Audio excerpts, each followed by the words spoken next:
नमस्कार दोस्तों, मेरा नाम है चंदन गोस्वामी। जैसा कि स्टूडेंट से बहुत रिक्वेस्ट आ रही थी कि इंटरनेशनल ऑर्गेनाइजेशन के बारे में उन्हें जानना है, तो आज हम उसकी सीरीज़ शुरू कर रहे हैं, जिसमें आज सबसे पहले हम बात करेंगे G20 देशों के बारे में।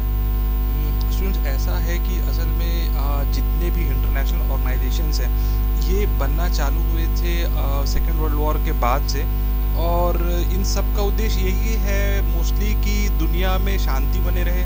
और जैसा कि कहा जाता है कि united we stand, divided we fall. तो हम एक साथ तभी रहेंगे जब हमारे आपस में कोई इंटरेस्ट हो, आपस में कोई फ़ायदा हो, तभी हम ज़्यादा जुड़े रहेंगे।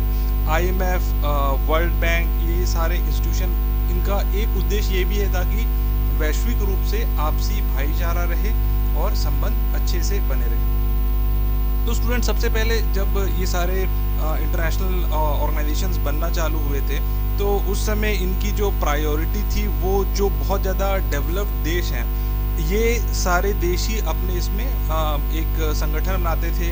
जैसे G6 बना पहले, फिर वो उसमें देश बढ़ते गए, G7 बना, G8 बना। तो ये एक जब 91 में पूरी दुनिया में रिफॉर्म आया, देखिए सबसे पहला तो उसमें जो मेजर इवेंट था वो ये था कि रशिया, USSR जो था वो डिवाइड हो गया और रशिया एक अलग देश बना।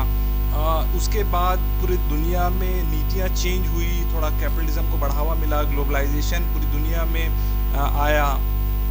और 91 के बाद से कई देश बहुत तेज़ी से बढ़ने लगे, जिनमें से भारत भी एक है, और चाइना तो सबसे इम्पोर्टेंट है, रशिया है, ब्राज़ील है। ये सारे जो देश हैं ये बहुत ज़्यादा डेवलप होने लगे। तो एक ऐसे संगठन की ज़रूरत महसूस हुई जो डेवलप्ड देश और जो डेवलपिंग देश है, यानी विकसित और विकासशील दोनों ही देशों को रिप्रेजेंटेशन वहाँ पर हो, और वो सब आपस में मिलके कुछ ऐसा संगठन बनाएं, ऐसी पॉलिसीज़ बनाएं जिससे दुनिया में स्टेबिलिटी भी रहे, विकास भी हो और आपसी भाईचारा भी रहे।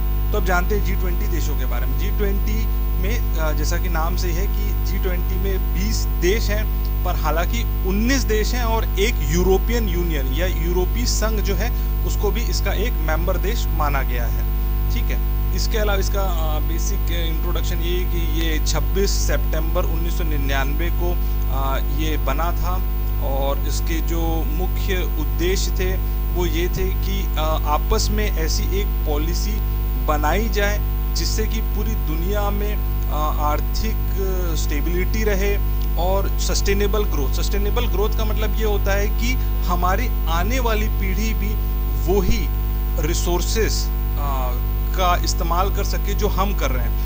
इसका उदाहरण है कि अगर मान लीजिए हम सारा कोयला निकाल लें, सारे खनिज पदार्थ निकाल लें, तो आने वाली पीढ़ियों को पास कुछ नहीं बचेगा, क्योंकि आप जानते हैं कि कोयला और खनिज पदार्थ बनने में बहुत ज़्यादा समय लगता है।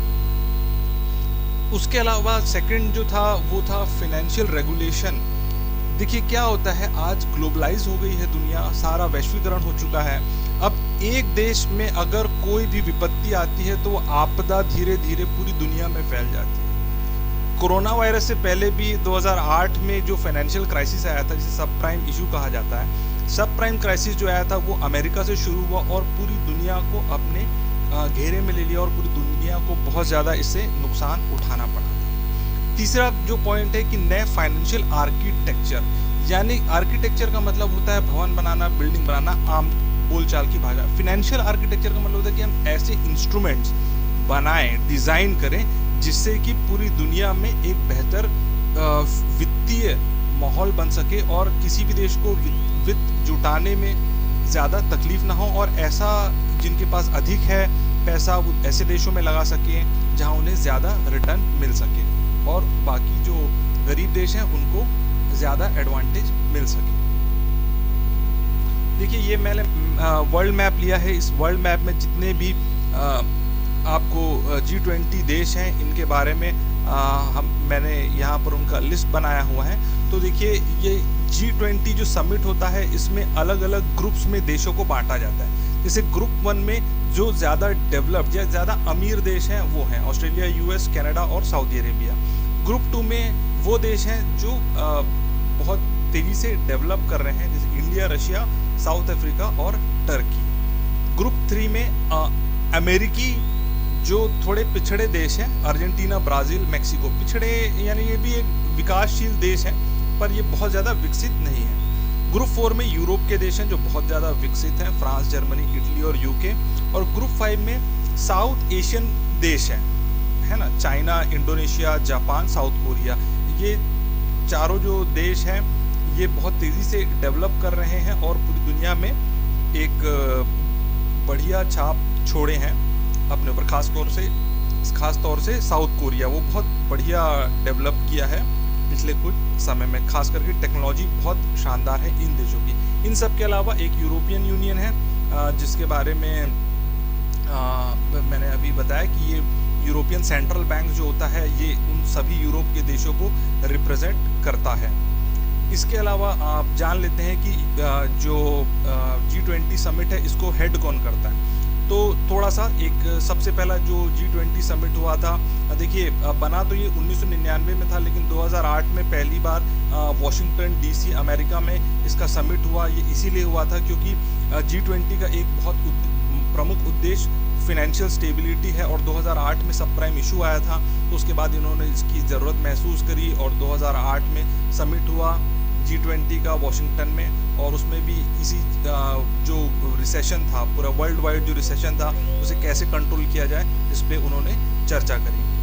पिछला कुछ है जो अभी 2019 में ओसाका जापान में G20 समिट हुआ था ओसाका में, उसके पहले अर्जेंटीना और उसके पहले जर्मनी में। 2020 का जो G20 समिट है ये सऊदी अरेबिया के ओमान शहर में रियाद में इसका होने की अभी एक्सपेक्टेड है, लेकिन कोरोना वायरस के महामारी की वजह से शायद ये पोस्टपोन हो, अभी एक्सपेक्टेड है ये।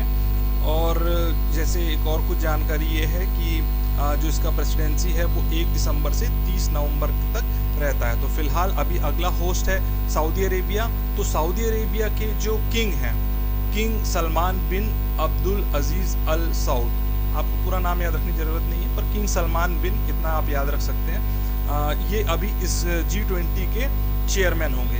अब जैसे पिछले साल था जापान में, तो जो जापानीज प्रेसिडेंट हैं शिंजो आबे, उन्होंने इस चीज़ को हेड किया था। ठीक है, तो जो देश हेड होता है, उसी जो देश उसका प्रेसिडेंट होता है उसका जो चेयरमैन रहेगा या प्रेसिडेंट रहेगा वो ही इसका चेयरमैन रहता है। और कौन सा देश हेड करेगा इसके लिए सारे देश आपस में नेगोशिएट करते हैं और खुद ही आपस में चुन लेते हैं कि अगली बार कौन हेड करेगा। भारत भी इसमें अभी एक समिट इसका 2022 में शायद भारत वो करने की कोशिश कर रहा है, जिसके लिए बहुत बढ़िया बिल्डिंग भारत में तैयार की जा रही है। अब हम बात करते हैं एकदम करंट टॉपिक में कि G20 अभी जो 2019 में अभी क्या हुआ, कोरोना वायरस की वजह से 2019 में G20 मीट वर्चुअली बनाया गया, यानी कि हर चीज़ ऑनलाइन। सारे देश के जो राष्ट्राध्यक्ष हैं वो सब ऑनलाइन वीडियो कॉन्फ्रेंसिंग के थ्रू इसमें मीटिंग हुआ।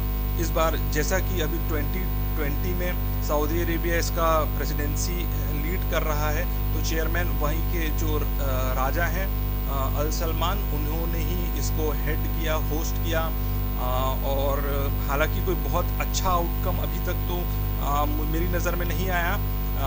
जो G20 में डिस्कस हुआ है कि उसमें 5 ट्रिलियन बेल आउट पैकेज मिलेगा कोरोना वायरस इम्पैक्ट को घटाने के लिए, जो वैसे भी कई देश अपने इसमें दे ही चुके हैं, उन चीज़ों को ही इंक्लूड किया। जैसे भारत में रिजर्व बैंक ऑफ इंडिया ने बेल आउट पैकेज दिया, US में डोनाल्ड ट्रंप ने दिया, इन्हीं सब को इंक्लूड करके इसमें ये जो है उसको मिला के 5 ट्रिलियन डॉलर्स का US डॉलर्स का बेल आउट पैकेज उन्होंने डिटरमाइन किया है।